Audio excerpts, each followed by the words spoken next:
आणि हमास यांच्यातील संघर्ष पुन्हा एकदा उफाळला. इस्रायली लष्कराने रविवारी गाझामधील जबालिया या उत्तर भागात पुन्हा प्रवेश केलाय. हमास दहशतवादी पुन्हा सक्रिय होण्यापासून थांबवता येईल असं त्यांचं म्हणणं आहे. दरम्यान जोपर्यंत हमास सगळ्या अटी मान्य करून पोलिसांची सुटका करत नाही आणि शस्त्र टाकत नाही तोवर परिस्थिती आणखी गंभीर होईल असा स्पष्ट इशारा इस्रायलचे संरक्षण मंत्री इस्रायल काट्झ यांनी दिलाय. तर अमेरिकेचे राष्ट्राध्यक्ष डोनाल्ड ट्रम्प यांनी देखील हमासच्या भूमिकेबद्दल नाराजी व्यक्त केली असून वाटाघाटींमध्ये त्यांना रस नसल्याचं स्पष्ट केलंय. दक्षिण इस्रायलमधून गाझापट्टीवर लष्करी कारवाई सुरूच आहे. गेल्या शनिवारी इस्रायलच्या हवाई हल्ल्यांमध्ये आणि गोळीबारात 33 पॅलेस्टिनी नागरिकांचा मृत्यू झालाय, ज्यात मदत शिबिरांमध्ये आश्रय घेतलेल्या लोकांचा देखील समावेश आहे. गाझामधील सर्वात मोठ्या शहरांमध्ये दुष्काळ पसरत असतानाच इस्रायलच्या संरक्षण मंत्र्यांनी नव्या लष्करी कारवाईत गाझा शहर पूर्णपणे उद्ध्वस्त होण्याची शक्यता वर्तवली आहे. गेल्या 22 महिन्यांपासून सुरू असलेल्या या संघर्षामुळे गाझामधली स्थिती अत्यंत गंभीर झाली आहे. गाझामध्ये अन्न मिळवण्यासाठी नागरिकांचा जीवघेणा प्रवास सुरू आहे. जगातील अन्न संकटावर काम करणाऱ्या संस्थेने गाझा शहरात उपासमारीची परिस्थिती असल्याचं जाहीर केलंय. यानंतर अनेक पॅलेस्टिनी नागरिक झिकीम या भागातून मदत मिळवून परत येताना दिसले, जिथे दररोज शेकडो लोक मदतीची वाट पाहतायत. IPCच्या अहवालानुसार गाझा शहरात उपासमार सुरू झाली आहे. ती लवकरच इतर भागात देखील पसरू शकते. तर इस्रायलचे पंतप्रधान बेंजामिन नेतन्याहू हे पूर्णपणे खोटं असल्याचं म्हणत हा अहवाल त्यांनी फेटाळून लावलाय. येमेनने इस्रायलवर केलेल्या क्षेपणास्त्र हल्ल्यात इराणने वापरलेल्या तंत्रज्ञानाचा वापर झाल्याचं समोर आलंय. या हल्ल्यात वापरलेलं क्षेपणास्त्र क्लस्टर वॉरहेड प्रकारचं होतं. हे क्षेपणास्त्राचं सर्वात मोठं वैशिष्ट्य म्हणजे ते लक्ष्यावर आदळण्यापूर्वीच अनेक लहान भागांमध्ये विभागलं जातं आणि हे लहान भाग वेगवेगळ्या ठिकाणी आदळून मोठं नुकसान करतं. इराणने एप्रिल महिन्यात इस्रायलवर केलेल्या हल्ल्यात या तंत्रज्ञानाचा वापर केला होता आणि आता हे तंत्रज्ञान येमेनच्या हाती लागलं असल्याचं या घटनेवरून स्पष्ट झालंय. अमेरिकेच्या 3 युद्धनौका कॅरिबियन समुद्राच्या दिशेने जात असताना व्हेनेझुएलाचे राष्ट्राध्यक्ष निकोलस मादुरो यांनी नागरिकांना लष्करी सेवेत सामील होण्याचं आवाहन केलंय. त्यांच्या या हाकेला प्रतिसाद देत शनिवारी देशभरातील अनेक नागरिक सैन्य छावण्यांमध्ये दाखल झालेत. अमेरिकेने मादुरो यांच्यावर नार्कोटिझियमचा आरोप करत त्यांना अटक करण्यासाठी $50 दशलक्ष बक्षीस जाहीर केलंय. याच पार्श्वभूमीवर संरक्षण मंत्री व्लादिमीर लोपेझ यांनी याला साम्राज्यवादी आक्रमण असं म्हटलंय. दक्षिण पॅटागोनियाच्या दुर्गम मागानलेस या भागात चिलीच्या नौदलानं बेपत्ता झालेल्या पॅराग्वेच्या मच्छीमाराची सुटका केली आहे. अना बेलेन या मासेमारी जहाजाचा तो कर्मचारी असून 21 ऑगस्टपासून तो बेपत्ता होता. स्थानिक नौका आणि प्युएर्तो विलियम्समधील सागरी प्राधिकरणाच्या मदतीनं त्याचा शोध सुरू होता. बाहिया सीच्या खडसाळ आणि खडकाळ किनाऱ्याजवळ त्याला एका मच्छीमारानं पकडलं आणि पाहिलं. त्यानंतर नौदलाच्या बचाव पथकानं हेलिकॉप्टर आणि बोटीच्या सहाय्यानं त्याला सुरक्षितरित्या बाहेर काढलं. अमेरिकेच्या संयुक्त राष्ट्रातील माजी राजदूत निकी हेली यांनी भारताला अमेरिकेची टॅरिफची भूमिका गांभीर्याने घेण्याचा सल्ला दिलाय.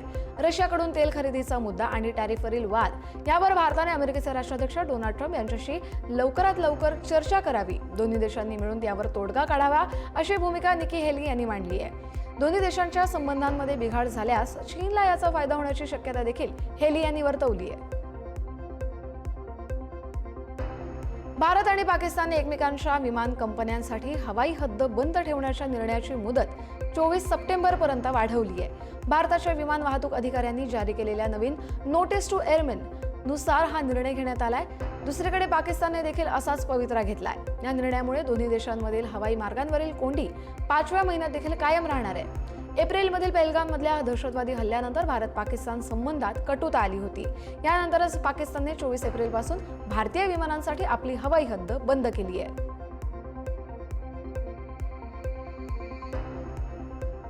उत्तर कोरियाचे हुकुमशहा किम जोंग उन यांना जगातील सर्वात निर्दयी नेता म्हटलं जातं, पण नुकतंच या निर्दयी नेत्याचं एक वेगळं रूप पाहायला मिळालंय. रशिया आणि युक्रेनमध्ये गेल्या 4 वर्षांपासून युद्ध सुरू आहे. या युद्धात उत्तर कोरियाने रशियाला 15,000 सैनिकांची मदत पाठवली होती. यामध्ये उत्तर कोरियाच्या सैनिकांचा मृत्यू झालाय. दरम्यान नुकतंच या सैनिकांचं पार्थिव रशियातून विमानानं देशात आणलं गेलं आणि मरण पावलेल्या सैनिकांना श्रद्धांजली वाहण्यात आली. यावेळी किम जोंग उन यांना अश्रू अनावर झाले आणि ते ढसाढसा रडायला लागले. हे दृश्य पाहून सोशल मीडियावर अनेक जण आश्चर्यचकित झालेत. डोनाल्ड ट्रम्प शनिवारी व्हाईट हाऊसमधून त्यांच्या मोटारकेडसह व्हर्जिनियातील पोटॅमॅक फॉल्स इथल्या ट्रम्प नॅशनल गोल्फ क्लबला रवाना झालेत. विशेष म्हणजे त्यांनी आपले माजी राष्ट्रीय सुरक्षा सल्लागार जॉन बोल्टन यांच्या घरावर छापे घालण्याचे आदेश दिल्याच्या दुसऱ्याच दिवशी हा दौरा केलाय. जवळपास 2 आठवड्यांपूर्वी ट्रम्प यांनी वॉशिंग्टन DC पोलीस दलाचा ताबा घेऊन राष्ट्रीय राजधानीत नॅशनल गार्डचे जवान तैनात करण्याची घोषणा केली होती. या राजकीय घडामोडींनंतर ट्रम्प यांनी गोल्फसाठी वेळ काढल्याने त्यांच्या दौऱ्याची आता चर्चा सुरू झाली आहे. पॅराग्वेने अमेरिकेच्या सदर्न कमांडचे कमांडर ॲडमिरल आल्विन होल्सी यांचा सन्मान केलाय. पॅराग्वायच्या सुरक्षा आणि संरक्षणात दिलेल्या योगदानाबद्दल त्यांचा गौरव केला गेला. राष्ट्राध्यक्ष पेना यांनी सदर्न कमांड यांना पॅराग्वायचा रणनीतिक मित्र असं म्हटलंय. ॲडमिरल होल्सी यांनी नदी सुरक्षा, सायबर सुरक्षा केंद्र आणि आंतरराष्ट्रीय गुन्हेगारी संघटनांचा मुकाबला करण्यासाठी केलेल्या प्रयत्नांची प्रशंसा देखील केली आहे. अमेरिकेने परदेशी मदतीत कपात केल्यामुळे दक्षिण आफ्रिकेतील हजारो HIV रुग्णांसमोर मोठं संकट उभं ठाकलंय. राष्ट्राध्यक्ष डोनाल्ड ट्रम्प यांनी जाहीर केलेल्या निधी कपातीमुळे देशातील 12 ना नफा तत्वावरील क्लिनिक्स बंद पडली आहेत. त्यामुळे 63,000हून अधिक लोकांना उपचार मिळणं बंद झालंय. तब्बल 2,20,000 रुग्णांना होणाऱ्या औषधांच्या पुरवठ्यात अडथळा आलाय. या निधी कपातीमुळे HIV संसर्ग असणाऱ्या असुरक्षित गटातील विशेषतः देहविक्री करणाऱ्या महिला आणि ट्रान्सजेंडर लोकांना मोठ्या अडचणींचा सामना करावा लागतोय. अमेरिकेतील पिट्सबर्ग जवळ एका बसचा अपघात झालाय. बसमधून ज्युनियर हाय फुटबॉल टीममधील खेळाडू आणि प्रशिक्षकांसह 28 जण प्रवास करत होते. त्यापैकी 21 जण अपघातात जखमी झालेत.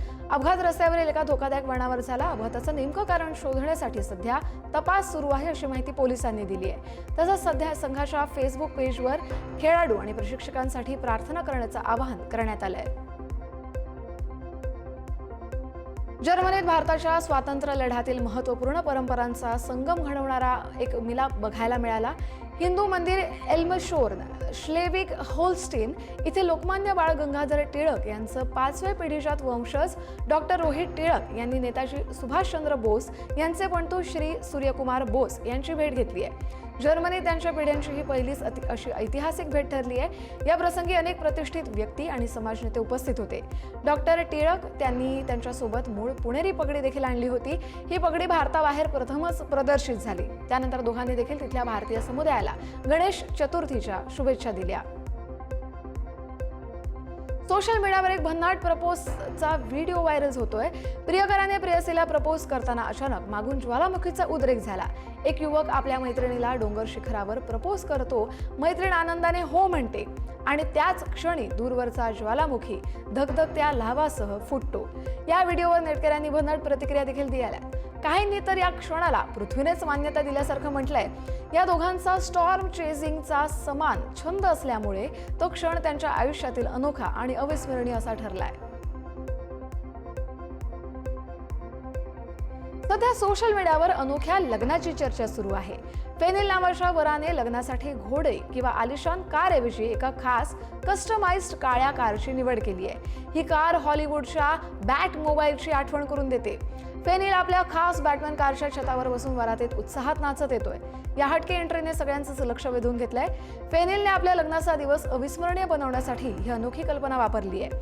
ही वरात डार्क नाईट चित्रपटातील दृश्यासारखी वाटत होती. सध्या या लग्नाची वरात समाज माध्यमांवर प्रचंड व्हायरल होतीये.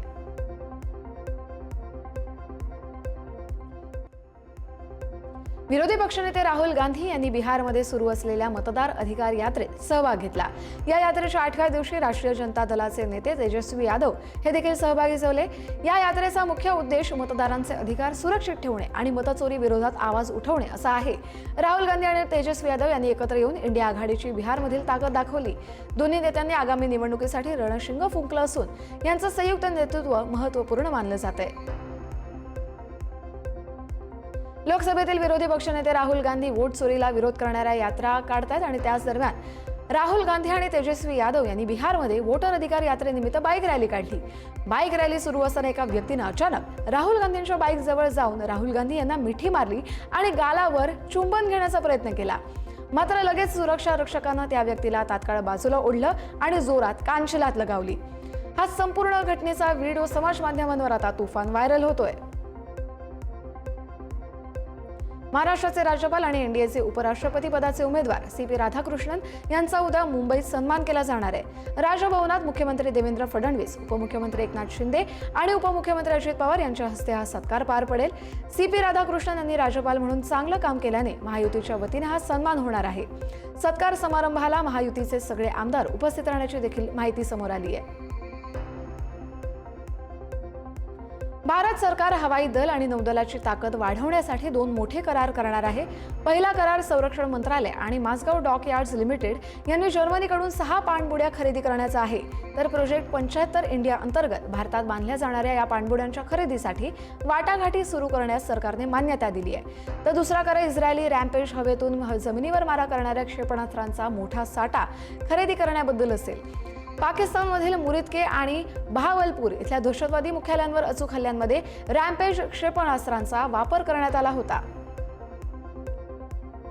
इस्रोने रविवारी श्रीहरिकोटा इथे गगनयान मोहिमेसाठी पहिली पॅराशूट सहाय्यित एअर ड्रॉप टेस्ट केली आहे। भारतीय हवाई दलाच्या चिनूक हेलिकॉप्टरचा वापर करून क्रू मॉडेल 4 किलोमीटर उंचीवरून खाली टाकण्यात आलं।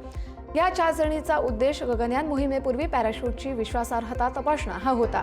अंतराळातून क्रू मॉडेल आणणारे पॅराशूट वेळेवर उघडतायत की नाही, सुरक्षित लँडिंग होतंय की नाही हे जाणून घेण्यासाठी ही टेस्ट केली गेली। एअर ड्रॉप टेस्ट ही इस्रो, भारतीय हवाई दल, DRDO, भारतीय नौदल आणि भारतीय तटरक्षक दलाची संयुक्त कारवाई होती। भारतीय हवाई संरक्षण शस्त्र प्रणालीची पहिली चाचणी यशस्वी करण्यात आली आहे। ओडिशाच्या किनाऱ्यावर एकात्मिक हवाई चाचणी करण्यात आली। ही एक बहुस्तरीय हवाई संरक्षण प्रणाली आहे, ज्यामध्ये सगळे स्वदेशी quick action surface to air missile, advance very short air defence systems, missile आणि हाय पॉवर लेझर आधारित डायरेक्टेड एनर्जी वेपन यांचा समावेश आहे। संरक्षण मंत्री राजनाथ सिंग यांनी एक्सपोज करत ही माहिती दिली आहे। ही हवाई संरक्षण प्रणाली ड्रोन हल्ल्यांपासून संरक्षण कवच म्हणून काम करणार आहे। पंतप्रधान नरेंद्र मोदी यांनी 15 ऑगस्टला लाल किल्ल्यावरून सुदर्शन चक्र मोहिमेची घोषणा देखील केली होती। भारताचे सरन्यायाधीश BR गवई हे गेल्या काही दिवसांपासून वेगवेगळ्या कारणांमुळे चर्चेत आहेत। दरम्यान शनिवारी एका भाषणात गवई यांनी त्यांना कशा प्रकारे त्यांच्याच समाजातील लोकांच्या टीकेला सामोरं जावं लागलं याबद्दल भाष्य केलं। अनुसूचित जातींच्या आरक्षणामध्ये उपवर्गीकरणाचा निर्णय दिल्यानंतर आपल्याला मोठ्या प्रमाणात टीकेला सामोरं जावं लागलं। तसंच टीका करणाऱ्यांमध्ये त्यांच्या स्वतःच्या समुदायातील लोकांचा समावेश होता, असं देखील गवई यांनी म्हटलंय। नोएडामध्ये सासरच्या लोकांनी पत्नीला जिवंत जाळले। लाथाबुक्यांनी अमानुष मारहाण करत महिलेच्या अंगावर पेट्रोल ओतून तिला जिवंत जाळलं गेलं। हुंड्यासाठी महिलेवर छळ केले जात होते। सासरच्यांकडून 36 लाखांची मागणी केली होती, मात्र मागणी पूर्ण न झाल्याने सासरच्यांनी हे क्रूर कृत्य